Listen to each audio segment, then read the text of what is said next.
बिस्मिल्लाहिर्रहमानिर्रहीम। मेरा नाम डॉक्टर निजामुद्दीन है और मैं खैबर मेडिकल कॉलेज में एज असिस्टेंट प्रोफेसर काम करता हूँ। मैं मेडिकल स्पेशलिस्ट और कंसल्टेंट गैस्ट्रोएंटरोलॉजिस्ट हूँ। आज मैं आपको GERD के बारे में बताऊंगा कि गैस्ट्रोइसोफेजियल रिफ्लक्स डिजीज जिसे हम कहते हैं।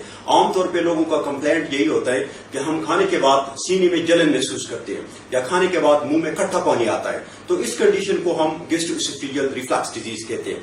और आमतौर पे लोग इसकी वजह से मुंह में उनके छाले भी निकल आते हैं। ऐसे लोगों को खांसी भी हो जाती है, अक्सर खाने के बाद खांसी भी हो जाती है।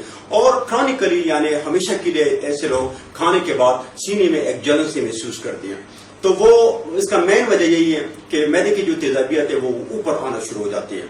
मेडिकली इसके दो मेन वजूहात हैं। या तो ये कि आपके जो स्टमक है, आपका जो मैदा है, इसकी नीचे की तरफ हरकत नहीं है, और दूसरी ये कि मैदे और एसोफेगस के दरमियान जो स्फिंक्टर है वो कमजोर है। लेकिन चूंकि ये हम एक आम आदमी के लिए हिदायत दे रहे हैं, तो आम आदमी के लिए इसका मेन वजह ये कि बैड हैबिट ऑफ ईटिंग यानी खाने का गलत तरीका इस्तेमाल। लोग बहुत हेवी खाना खाते हैं, बहुत ज्यादा खाना खाते हैं और खाने के बाद फिर मुख्तलिफ किस्म के ड्रिंक्स भी लेते हैं। तो इसकी वजह से उनकी तेजाबियत इतनी बढ़ जाती है कि वो ऊपर तक या तक गले तक आना शुरू हो जाती है।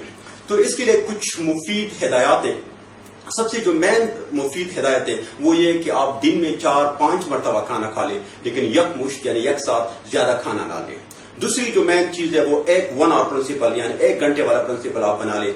इसमें आप खाने की फौरन बाद 1 घंटे तक आपने सोना नहीं, खाने के बाद आपने 1 घंटे तक चाय, कावा, पेप्सी वगैरह कुछ भी नहीं पीना।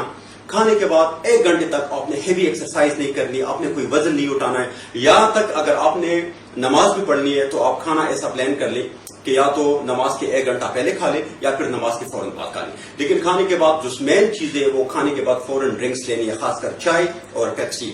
ये दो ऐसी चीजें हैं जिसकी वजह से आपकी तेजाबियत बढ़ जाती है और वो तेजाबियत ऊपर आना शुरू हो जाती है और बंदा सीने में जलन से महसूस करती है।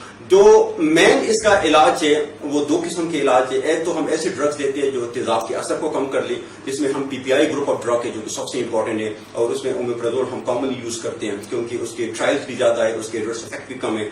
और दूसरा जो मेन ड्रग है उसको हम आइडोप्राइड कहते हैं। आइडोप्राइड का मेन काम है कि वो इस स्टमक की मोटिलिटी नीचे की तरफ ज्यादा कर लें। इसके अलावा कुछ सर्जिकल भी उसके प्रोसीजर है, जो यहाँ पे स्फिंक्टर होता है, जो वाल होता है आपके एसोफेगस और स्टमक के दरमियान, उसकी एक ऑपरेशन होती है, वो भी एक किस्म का इलाज है। लेकिन जो सबसे बेहतरीन तरीका है उसका यही है कि आप खाना कम खा लें, आप खाने के बाद फौरन आप एक्सरसाइज ना कर लें, खाने के बाद आप ड्रिंक्स ना लें, और खाने के बाद आप 1 घंटे तक बेंडिंग ना कर लें कि यानी आप झुके ना, ताकि आप वजन उठाते हुए झुके ना, ताकि आपकी सिक्रीशन ऊपर ना आए। तो यही एक पैगाम था गैस्ट्रोइसोफेजियल रिफ्लक्स डिजीज के बारे में। मुझे उम्मीद है कि आपको पसंद आएगा।